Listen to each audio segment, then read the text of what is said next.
এমনি কামাই যেমনি কামাই, কামাতে হবে টাকা। দুধের সাথে মিশাবো পানি, আর মানুষের সাথে করবো বেইমানি। ভাই ভাই, আপনার দুধ নিয়ে যান।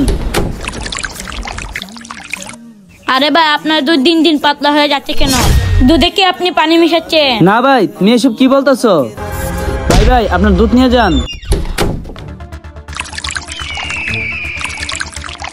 আরে ভাই, আপনি কি দুধে পানি মিশান? আপনার দুধ এত পাতলা কেন? আরে না না, আমি দুধে পানি মিশাই নাই। আচ্ছা, তাহলে কসম কেটে বলো তো। আমি কসম কেটে বলতেছি, ওই আল্লাহর, আমি দুধে পানি মিশাই নাই।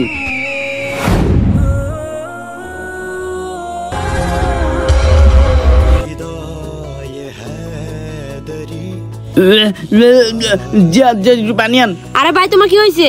ভাইয়া, তোমার কি হয়েছে? তুমি কিছু বলতে পারতেছো না কেন? আচ্ছা ভাইয়া, তুমি এখানে থাকো, আমি কাউকে নিয়ে আসতেছি।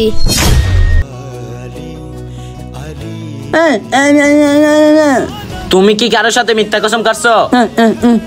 আমি কসম কেটে বলতেছি, ওই আল্লাহর, আমি দুধে পানি মিশাই নাই। এই কারণে তোমার সাথে এরকম হইতেছে। মরণ যদি তোমার সামনে থাকে, তখনও তুমি আল্লাহর মিথ্যা কসম কাটবে না। মন থেকে তওবা করো, তাহলে আল্লাহ তাআলা তোমাকে মাফ করে দিবে।